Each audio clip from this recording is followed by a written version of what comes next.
Hola, buenos días o buenas tardes a todos. Soy Ilse Farrús y este vídeo no es una canalización. Hoy, día supuestamente de Santa María Magdalena, para algunas tradiciones, es cuando mi alma ha pensado y ha sentido homenajear a mi tío, abuelo, que me abrió el camino de las Magdalenas y también darle sentido a lo que es la tradición provenzal real en torno a las Marías y María Magdalena. Una tradición que nace desde el corazón y que ha sido reconocida incluso por la Iglesia actual, aunque muchos de sus seguidores no reconozcan los mandatos papales y sigan negando lo que es una verdad como un templo. Así que hoy este vídeo en especial es para hablar del origen del camino o la peregrinación y el sentido de las Magdalenas. Yo tuve la suerte de tener la familia repartida por Europa en la época de Franco, una época donde nadie iba a ningún lado, y desde muy pequeña yo visitaba recurrentemente el sur de Francia, Italia y un poquito de Inglaterra. Inglaterra menos por tema de economía, porque en aquella época una libra eran 300 pesetas. No sé si os acordaréis que en los 70 300 pesetas eran muchísimas pesetas. Pues este vídeo es un homenaje a quien me instruyó en el camino de las Magdalenas cuando descubrió que yo hablaba con las abejas. Después de verme toda la vida desde pequeña, un día entendió que yo iba a ser quien siguiera su legado. Porque la tradición oral en Francia se pasa de padres a hijos como un legado y como un camino sacra, no un lugar al que ir a empoderarte, sino un camino de silencio en el cual recordar por ti mismo la energía, la frecuencia y la vibración de tu propio corazón. Voy a compartir con vosotros un PowerPoint para poder situar algunos de los espacios o lugares de las Magdalenas. Si me dais un segundito, ahora mismo lo preparo.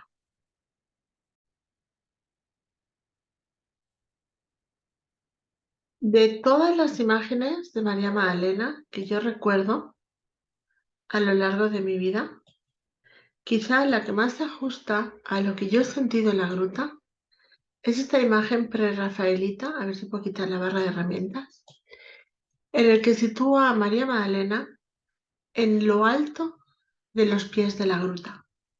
Esta imagen viene del sentido romántico y bucólico de la tradición provenzal del año 800, en el que se le empezaron a asignar los primeros milagros a María Magdalena físicos y reconocidos. Dicen que cuando ellas llegaron por Santa María de Mer y fueron expandiéndose por todo el sur de Francia, después os enseñaré el mapa, ellas, como era lógico, en Efeso, en Jordania, en Agmagdal, vivían en el interior de las grutas y por eso ellas eligieron lo mismo, las grutas de la diosa con el agua y con el bosque sagrado de la Sainte-Baume. Y ellas vivían en la parte superior y decía la gente que bajaba en cuerpo de luz hasta la gruta, donde hacía las sanaciones, traía las medicinas y volvía en cuerpo de luz a la parte superior. Pero en realidad, cuando María Magdalena llegó al sur de Francia, después de un periodo largo a través de una de las islas previas a la costa francesa y posteriormente a Saint-Marie-de-Mer, ella siguió su viaje de peregrinación. Y ese viaje de peregrinación es el que yo recibí de mi tío. Estas quizá dos fotos más recientes. Él es mi tío Cloda. Él fue forestal de la Sambón toda la vida y apicultor.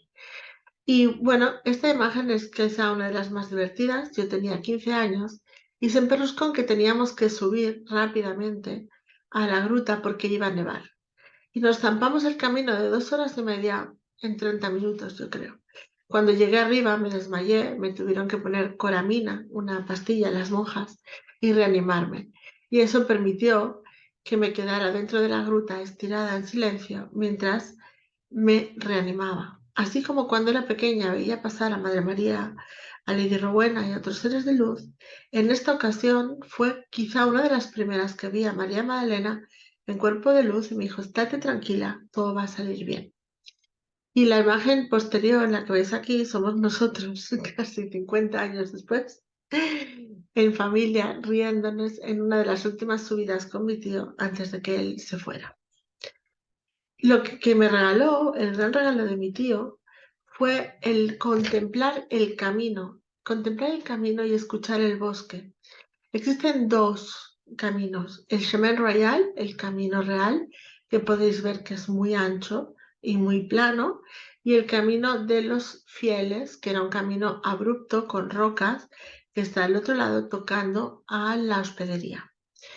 El camino de María Magdalena es el camino de entrar en el silencio del bosque, en ese baño, e ir recogiendo tus pensamientos y los pensamientos que te llegan canalizados por los devas del bosque o por los devos de la naturaleza. Como podéis ver en esta foto de móvil, las energías que nos rodean son las energías del Padre Bosque. Eso viene porque los oráculos y las ágoras de las Magdalenas, ya que había muchas, se celebraban en este bosque. Y realmente es en el camino donde se bajaba la luz, donde la gente meditaba, donde la gente compartía su sabiduría divina. Y esto fue impregnando el bosque durante miles de años. La energía de allí es cristal arcoíris, es muy esmeralda y a veces puedes sacarte fotografías como la que he puesto mía, en la que parece que uno esté situado en otro plano, que no esté realmente en el suelo. Hay que enraizarse constantemente, porque debido a las aguas subterráneas, a la cantidad de aguas que había en el interior del bosque, de hecho hay las cascadas, hay la falaise, que es una falla en forma de vagina de mujer, donde ellas se iniciaban y se duchaban.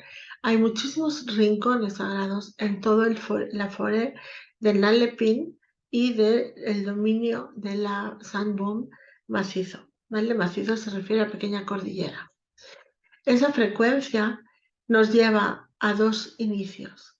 La Camarga, donde se llegaron, donde tres de las Marías quedaron, María Salomé, María Jacobea y parte, dicen que trajeron el cuerpo de Ana, que Ana no llegó viva a Provence, pero que era tan vibrante su cuerpo que ni en la travesía se descompuso.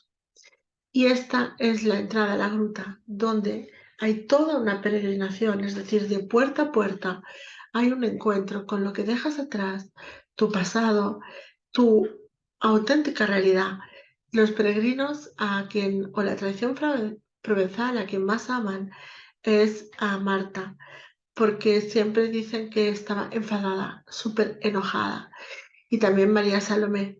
Y fueron las que recibieron, suponemos, la visita de Sandalfón o Chamuel, un rayo de luz rosa y la rodearon los ángeles. Y cuando la gente y los cristianos preguntaron por qué a ellas, si ellas no habían perdonado el pasado, los seres de luz dijeron porque ellas eran coherentes con su propio corazón. Y por eso pudieron pasar del enfado al compromiso y del compromiso a la transformación. Pues esta peregrinación es un legado que nos hace cruzar todo este bosque hasta las escaleras y entrar. La puerta que habéis visto está situada aquí. Es esta pequeña puerta en el interior de la gruta. Y de donde ella descendía en cuerpo de luz, según los escritos del 300 y 400, era desde esta parte superior bajar hasta aquí y entrar a la gruta con los peregrinos. Esta frecuencia, si la veis así, era bastante posible porque aquí hay una falla y esta falla haría como un camino natural, suponemos, antiguamente. Es decir, que lo que veían en luz los demás simplemente era el reflejo del sol en sus vestiduras. Cuando uno llega después del camino a las escaleras, entra al monasterio fundado en origen por los benedictinos y desde ahí tiene el acceso a la gruta. Esta frecuencia es bellísima, no importa verano, otoño, invierno, porque cuando uno entra a la gruta, entra el silencio máximo. Yo me costó un poco en los últimos tiempos, en el 2016-17, estaba enojada porque esta parte de la gruta que ahora os enseñaré no existía. Ahora han puesto un muro y en ese muro han puesto los nombres de los neonatos. ya que obviamente como damas de Isis a María Magdalena se les asigna el nacimiento y el camino como barqueras de las almas de los niños no natos. Y por eso han creado un muro de consolación para las madres que en algún momento hemos perdido un bebé. Y para los que somos de allí, sentimos que no era necesario porque la naturaleza por sí misma era mucho más hermosa, no necesitaba ese muro de cemento implicado que acorta la gruta en una parte.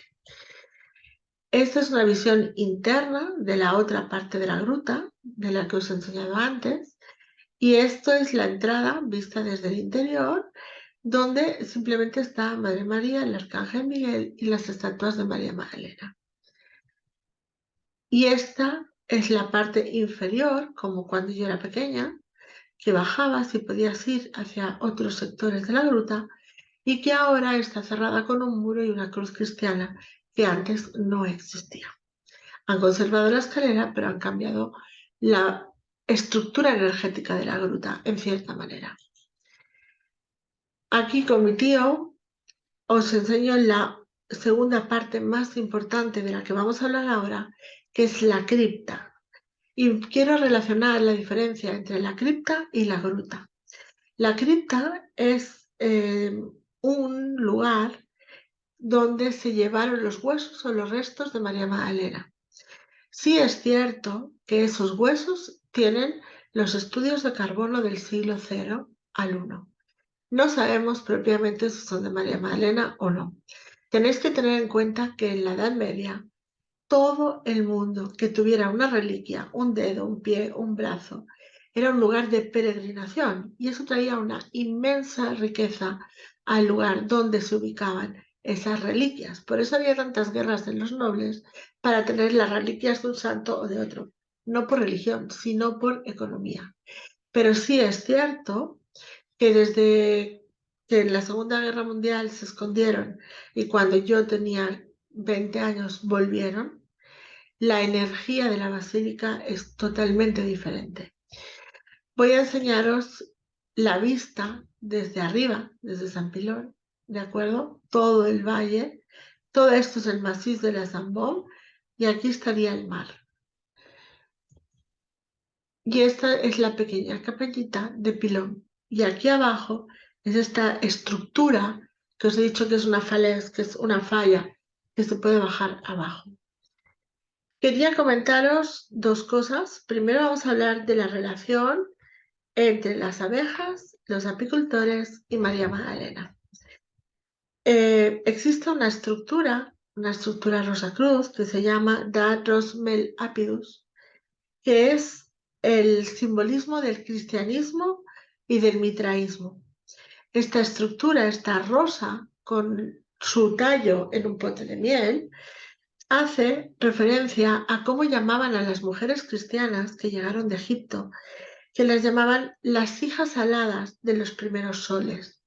Y ese nombre, porque venían de Egipto, del sol, del dios sol, de la energía pura de creación, se traspasó en los primeros siglos de Europa a las abejas, porque las abejas despiertan con el primer sol de primavera. Son quienes nos realzan y polinizan y mueven y estructuran y geometrizan el oxígeno. Por lo tanto, cualquier persona o la mayoría de las personas dedicadas al Camino de las Marías, al igual que mi tío, son apicultores. Y os voy a contar algo muy íntimo, pero en el examen, me fui a hacer el examen de inglés en 2021, de un nivel, me hacía ilusión tener el título de Oxford, y cuando empecé el examen entraron, nadie sabe por dónde, un montón de abejas se pusieron en mi bolso, pararon el examen, y cuando yo salí del examen, yo les dije, luego hablo con vosotras pensando que era María Magdalena, como siempre, antes de las canalizaciones, y cuando yo cojo el móvil, me habían llamado que había fallecido mi tío. Las abejas vinieron a avisarnos. 3 días después de fallecer mi tío, fueron robadas todas sus ruches, en francés, sus colmenas, ¿de acuerdo? Os digo este dato porque las colmenas de mi tío era uno de los veterinarios principales de la Provence y estaban en la Facultad de Biología de Marsella, en un jardín vigilado. Nadie, la policía, nadie, ha sabido cómo se pudieron robar 83 colmenas sin que no haya heridos, picaduras, follón, jaleo. Y cuando yo pregunté a María Magdalena dónde estaban las abejas, ella me dijo, eran las guardianas de tu tío y el nexo conmigo. Él se ha ido, ellas se han retirado. Las abejas son nuestro nexo con la vida, absolutamente. En el Egipto eran el símbolo del alma hecho bajo el sol. De hecho, siempre encontraréis en el antiguo Egipto una talla de bambú, la flexibilidad del ser humano, con una talla de abeja. Se encuentran en muchísimas tumbas, porque en el Egipto significaba, esta en concreto, ¿vale? Estas dos imágenes son de la tumba de Ajotep I, ¿vale? Una faraona. Y significa el símbolo del alma en unión a los hombres, especialmente en la tierra nubia y el Bajo Egipto. En los druidas, la miel era el origen celeste. Para ellos tenía la misma estructura que el agua luz plasma. ¿Sabéis cuando meditamos y abrimos el campo electromagnético que podemos ver el aura? Pues para los antiguos druidas de toda la parte hiperbórea y toda la parte danesa, inglesa, significaba el origen celeste pasado a una estructura divina de alimento en la tierra. Los antiguos los galos, los franceses, lo cogieron como un símbolo de que si las abejas florecían en tu tierra, te honraban. Y en el mar de Egeo, ¿vale?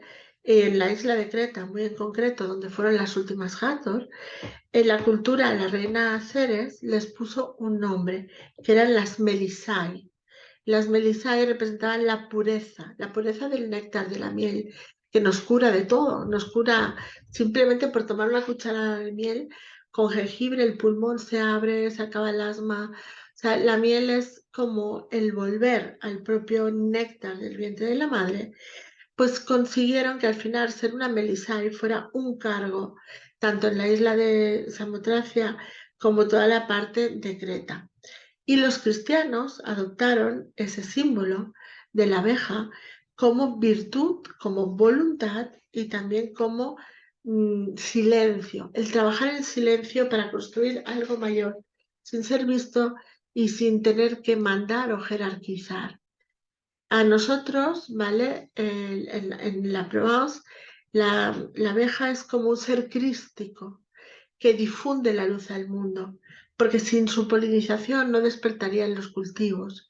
Entonces, los primeros cristianos en Saint-Marie-de-Mer y en el sur de Francia bautizaban a los nuevos llegados, adultos o a los bebés, primero con el agua y luego le ungían la boca con miel para darle la primera Eucaristía. Y ese rito acabó totalmente estudiado y formalizado por Santo Tomás de Aquino. En la Edad Media, de hecho, muchos franceses edifican muchas iglesias, capillas y abadías con nombres derivados de la miel, como la abadía de Milenrey, como la colmena de plata de Nantes. Los reyes las bordaban en su manto, las ponían en sus cinturones y en sus coronas, porque significaba una bienvenida a la vida mística, el pequeño trabajo diario que construía una macla o una red de prosperidad para todo el mundo. Por lo tanto, en el sur de Francia las abejas son la imagen de las almas que saben que pueden elevar sus alas por encima de la contemplación sin entrar en juicio ni en oposición. Y por eso se le asigna a la abeja en el sur de Francia a María Magdalena, porque es el fruto ellos decían que era el fruto, ¿sabéis? La Isis lactante, la faraona que da el pecho, pues también está Madre María lactante. Solo quedan 7 en el mundo porque en la época de la Inquisición se taparon para que no hubiera un pecho desnudo de la Virgen María. Pero para ellos las abejas son el amor del seno de María que abre a través de su nutrición el jardín de las rosas. Y el jardín de las rosas, que para los hebreos es el jardín de Pardes y para los vikingos el Valhalla, es la unión con la huella estelar, con Andrómeda, con las rosas de sanación pleiadianas o andromedianas.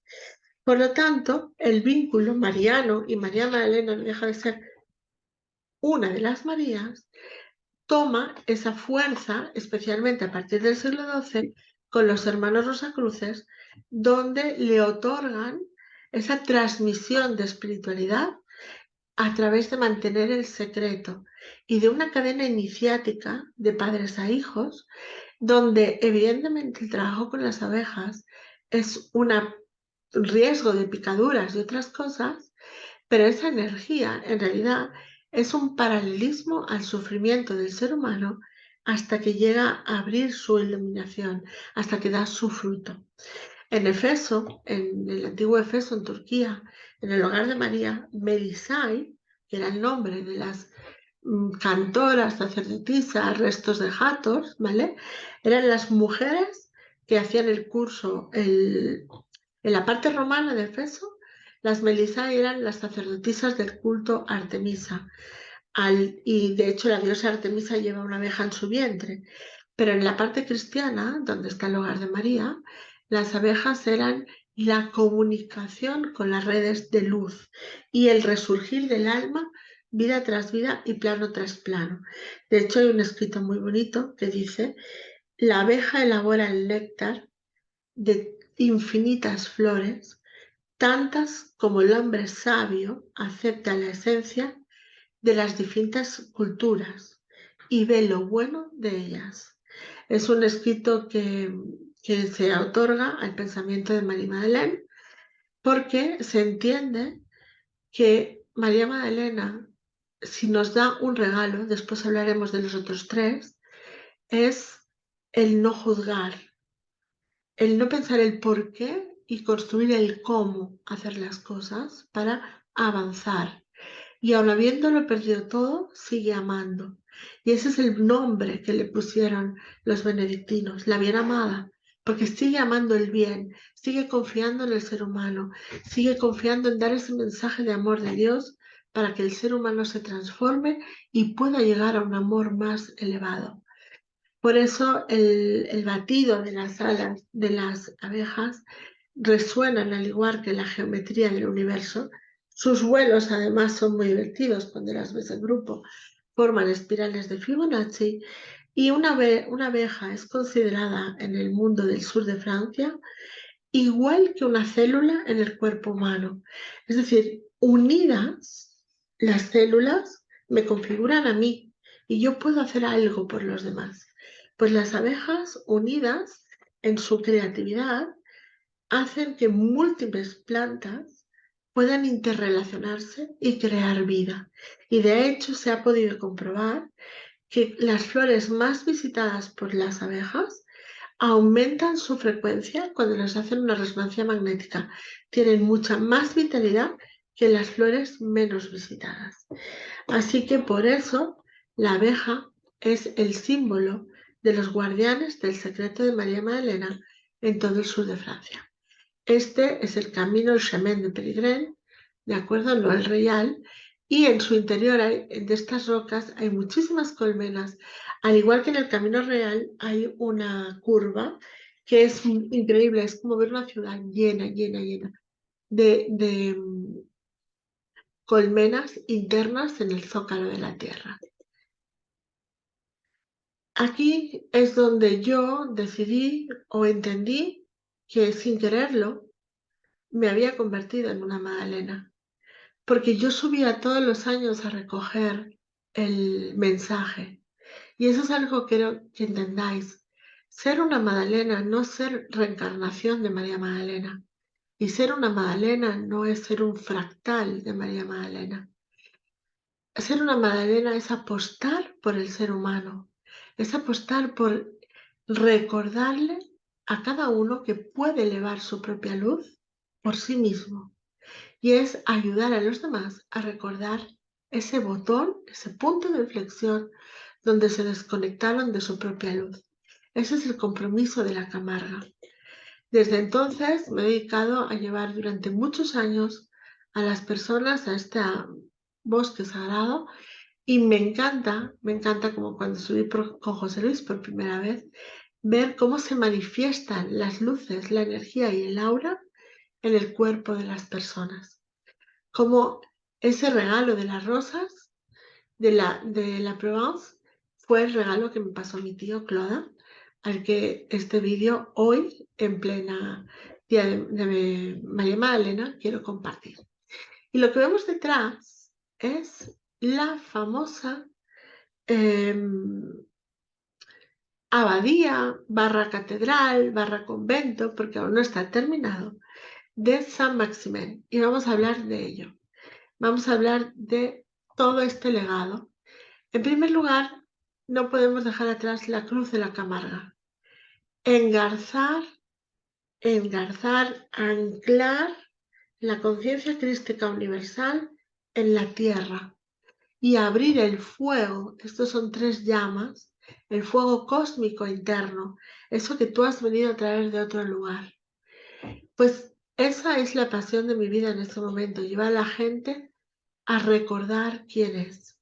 Esta es la basílica de San Maximán.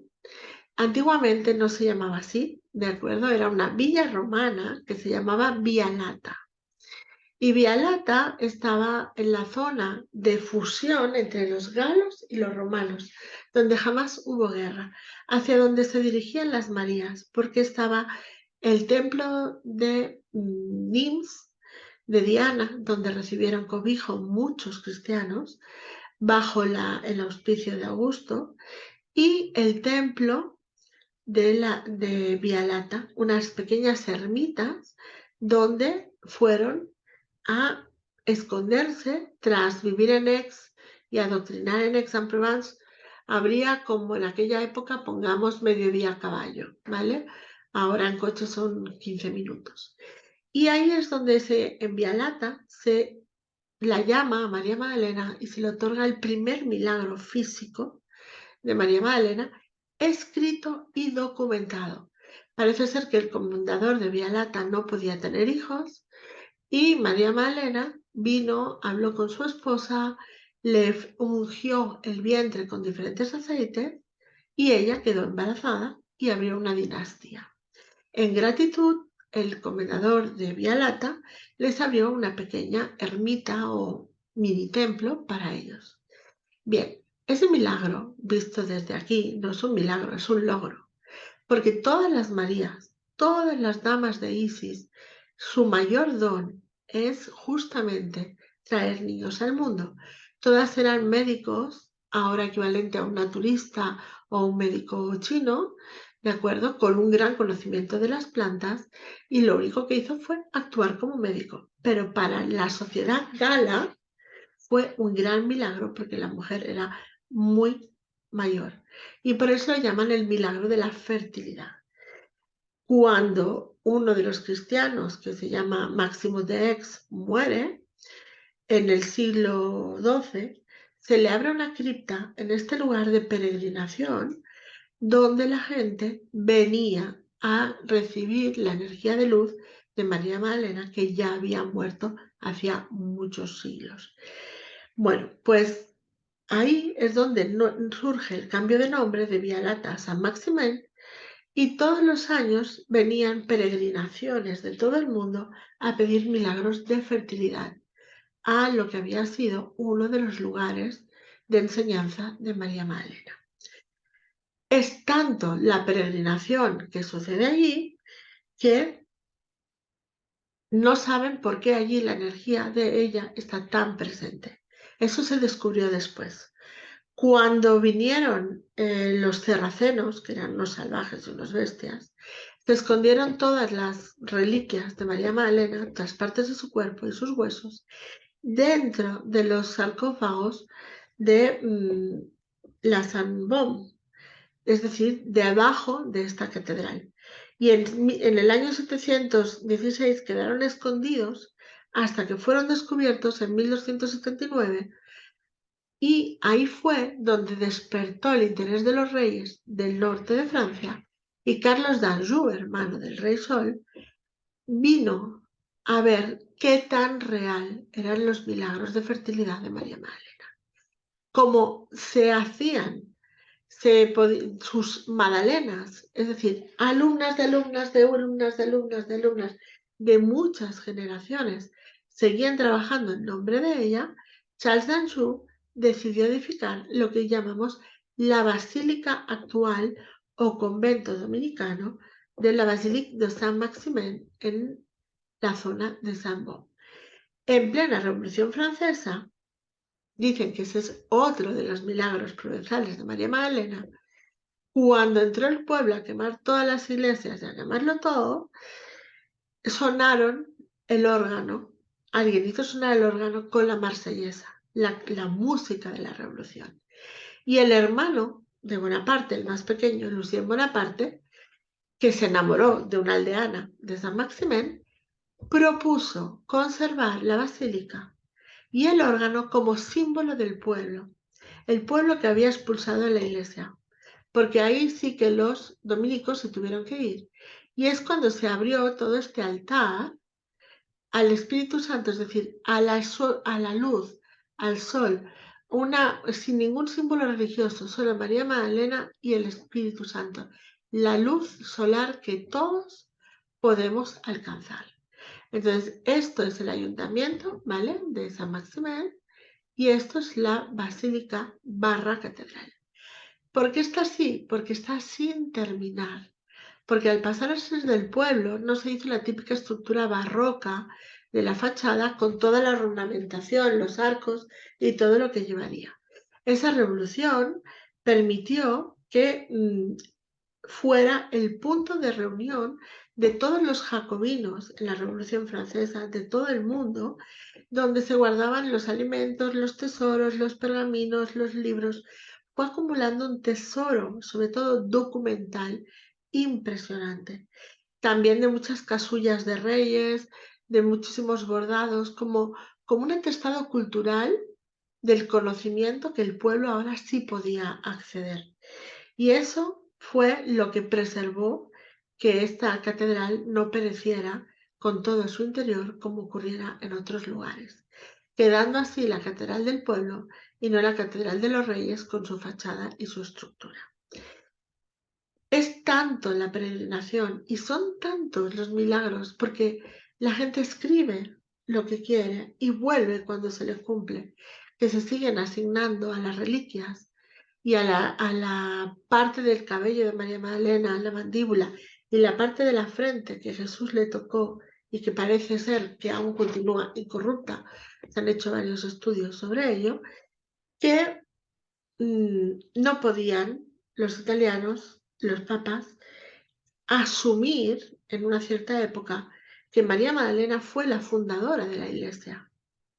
Y fue una guerra contra el femenino la que hizo que el Papa Gregorio exterminara a toda la figura de la feminidad de la Iglesia y hundiera la leyenda de que María Magdalena era una prostituta. Eso no era cierto. En Agmagdal había mucha prostitución, porque en la invasión romana los judíos pagaban sus tributos con mujeres que los otros vendían como esclavas o como prostitutas, los romanos, para sacar un beneficio. Y como era un puerto de mar, llegó a tal barbaridad de comercio humano, esclavitud y comercio, que la gente del pueblo se fue. Y ante ese dolor se inició la revolución del amor de María Magdalena y de Jesús. Si existieron o no existieron, no es un debate que yo vaya a entrar. Para mí son el arquetipo del amor, el arquetipo de mi forma de vivir y son el regalo de comprender que lo que a mí me contaban en España, especialmente mi madre, que era muy católica cerrada, no coincidía para nada con el discurso cristiano del norte de Europa y de Francia y de Inglaterra, y no coincidía para nada con el mensaje de Jesús. Entonces tuvimos la gran suerte que en 2016 se genera una carta papal donde se borra el edicto de Gregorio y se devuelve a María Magdalena como apóstol de la esperanza, porque ella puso la esperanza en Dios, aunque teóricamente el Hijo de Dios había muerto, y puso la esperanza en el ser humano, en que un día iba a despertar en el amor.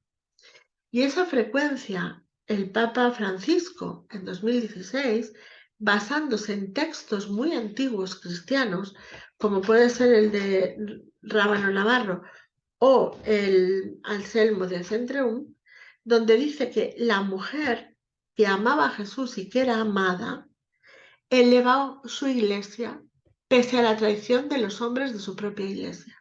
Es decir, María Magdalena no solo perdona a Juan, perdona a Judas, sino que sigue creyendo en el mensaje de su amado y lo sigue enviando. Bueno, esta carta de 2016 en España no la han visto. Tú le preguntas a alguien quién es María Magdalena y te dicen una puta que encontró a Jesús por la calle y que le cuidó cuando se moría. O sea, la mitad de las señoras de España, de Andalucía, de Italia y de medio mundo, y ya no hablemos Perú, América o América del Sur, siguen pensando que Santa María Magdalena era una puta redimida. Eso es con lo que ellas se han quedado. Con lo cual, Francisco en 2018, ¿vale?, vuelve a abrir otra memoria papal y la nombra apóstol de los apóstoles, fundadora de la Madre Iglesia, fundadora de la Iglesia actual que ellos rigen, porque sabemos todos que en el cristianismo hay muchísimos derivados y muchísimas sectas. Pues esta frecuencia se puede sentir en los muros. Este momento de conciencia es increíble. Tú entras a alguien totalmente ateo a ese lugar y es que se pone como mínimo a bajar códigos de luz, porque la energía de la cripta es tan potente que solo sentarse en silencio se abre toda esa frecuencia. Perdón, no sé si lo hice bien. Vale, esta es la cripta. Aquí están los sarcófagos, ¿de acuerdo? Aquí quedarían algunos de los restos de María Magdalena. Aquí está San Maximen. Y estos tres ahora se les ha puesto un muro porque sabéis que entre el 16 y el 20 hubo muchos atentados yihadistas en el sur de Francia y tuvieron que protegerlos por si acaso. Cuando yo era pequeña podías tocarlos y la gente venía a tocarlos para resetearse eléctricamente y salir con lo que ellos decían el chemin de miracle, diciendo después de haber recibido esa luz, la gente la describe como un calor, como un amor, como una fuerza. Te podías ir porque sabías que tu petición ya estaba siendo otorgada. Esa energía es la que yo deseo transmitir y como yo, mucha gente, esa María Magdalena, esa mujer que trabaja para que la gente restablezca su propio ADN por sí mismo, para que se empodere, pero para que se empodere dejando atrás los miedos, las creencias y la división. Por eso es la dama del amor. Y esa frecuencia se siente en el ancla de San Marie de Mer, justo en la parte de detrás de la fortaleza, porque aquí debajo hay un río intraterreno. Ellas siempre edificaban sus rincones donde había agua intraterrena, grutas, las cuevas de la diosa y la unión celestial. Esta es la playa donde supuestamente llegaron los restos y esta es la barca donde tenemos otra gran protagonista de las Marías, que es Sara la Cali. Sara la Cali es Sara la Gypsy, otra María, otra Miriam egipcia, súper instruida, matemáticas, música, medicina, navegación, que dirige varios barcos, se calculan las 400-500 personas, al sur de Francia, camino de Nimes a los templos de Diana, pero que por las tormentas, el Mistral y la condición de esa costa quedaron en diferentes lugares. Sara la Cali, durante muchos, muchos años, tenemos dos grandes cultos en una misma figura. Por un lado es Sara, la hija de Jesús, y María Magdalena, conocida como Sara de Marsella en la tradición provenzal, o Santa Sara de Marsella. Y por otro lado es Sara, una Miriam más, como si fuera mi mejor amiga de María Magdalena, y por eso madrina de bautizo de Sara, la bebé de María Magdalena. Ante ellas, en San María de la Mer, tenemos dos grandes cultos. El de Sara como madre del cambio cristiano y diosa de la fertilidad para todos los gitanos del mundo, que es entre el 22 y el 24 de mayo, Santa Sara, Gypsy, y Santa Sara, hija de Jesús, continuadora del milagro del nacimiento, el don de María Magdalena. nacer en la tierra, traer hijos al mundo, nacer en conciencia y nacer al amor. Esa es la triada de la Flor de Lis en Provence para María Magdalena. La ruta de los cristianos es inmensa, desde Santa María de Mer, van yendo a Salón de Girard. Todos estos puntos que os dejo aquí en el mapa son lugares donde ellos estuvieron un tiempo, peregrinaron, hicieron ágoras, es decir, aulas al aire libre, y toda esa energía la dieron en generar otras personas en la frecuencia del amor que repartieran ese discurso de amor y de unidad y de paz hacia el exterior. Una partida, que fue Marie Madeleine, se dirigió a Aix-en-Provence y de Aix a Saint-Maximin, y otra partida siguió por la costa. Estos son los primeros cristianos que están ya realmente documentados por ostracas, ostracas son piezas de cerámica con documentación, por pergaminos y por libros escritos en el siglo VII, VIII, IX, porque hasta el 800 todo era tradición oral en el sur de Europa. Pero de Saint-Maximin continúan también por aquí a Fréjus, a muchísimos pueblos y lugares donde sigue su huella. Esa huella de la mujer, ¿vale? La antigua Nun, la madre universo, que baja a través de su conciencia, a través de las Hathor o las damas de Isis, esa unión entre el chakra corona y el chakra estrella del alma, donde uno puede alcanzar todo su contrato de vida.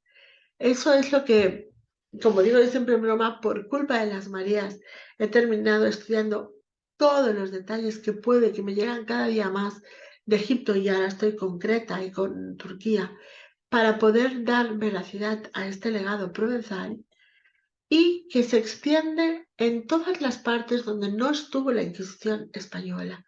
Esta es la imagen de Madre María y María Magdalena en una pequeña iglesia en Tavira, que toda la cerámica, toda está dedicada a ellas. Esta es una pequeña estatua donde el cinturón y la ancre se encuentra en Aix-en-Provence. Este es uno de los grabados más bonitos para mí, que está en las capillas del norte de Francia, la apóstol de los apóstoles, ¿de acuerdo? Y siempre unida a la Rosa de los Vientos o a la Estela Maris. De hecho, delante de la Basílica d'Anjou está la Estela Maris en el suelo en blanco y negro, es un punto telúrico.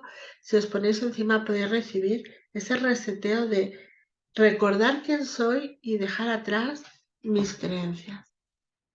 Y con ella se abre el camino de la rosa de la sanación, que está presente en otros lugares del mundo, como por ejemplo esta es la Casa de María en Éfeso, es muy humilde, esta escultura es posterior, y es donde dicen que Madre María le pidió a Pablo volver a su hogar y morir. Fijaros otra vez lo mismo, casa en interior de gruta, casa con agua intraterrena, luz violeta, siempre luz violeta. Inglaterra, donde llamamos el mítico Avalon, pero que tampoco es así, toda la parte de los cristianos llegaron al actual Glastonbury y se establecieron en esa zona con la novena región romana, y esta es la capilla de Santa Margaret o María Magdalena, donde ellas siempre me han hecho recibir códigos de luz y energía para compartir con los demás. Es imposible separar la feminidad de Venus, la feminidad de las rosas y el legado de María Magdalena, o el de Sara Lacali, esas gitanas que vamos por el mundo transmitiendo esa energía de amor. Y este es un amuleto que apareció en Inglaterra, ¿vale? Que se calcula por el bronce, que es entre 1400 y 1700, donde podemos demostrar que si la Virgen María y Ana están consolando a la tercera mujer, ¿qué me están contando? Que era reconocida como esposa de Jesús y que era reconocida como el ser de luz real.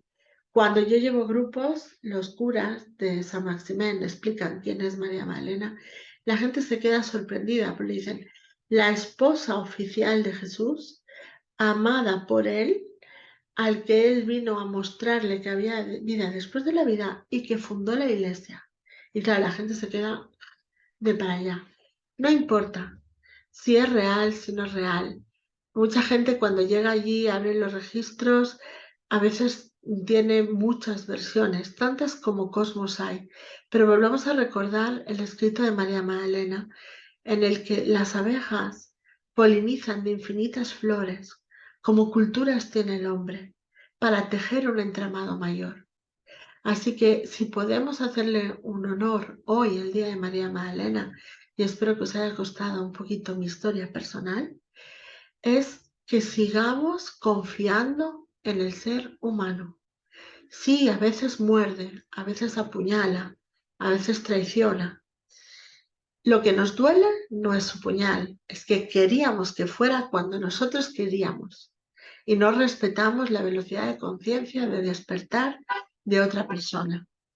Ahora, si podemos hacerle en la mayor honra a María Magdalena en estos tiempos tan convulsos, es construir nuestro rincón del panal, construir ese rincón de amor, ese rincón de paz, donde yo sí confío con la vida y la vida me va a traer la oportunidad de salir hacia adelante. Espero que os haya gustado mi sur de Francia y un abrazo a todos. Feliz día de María Magdalena.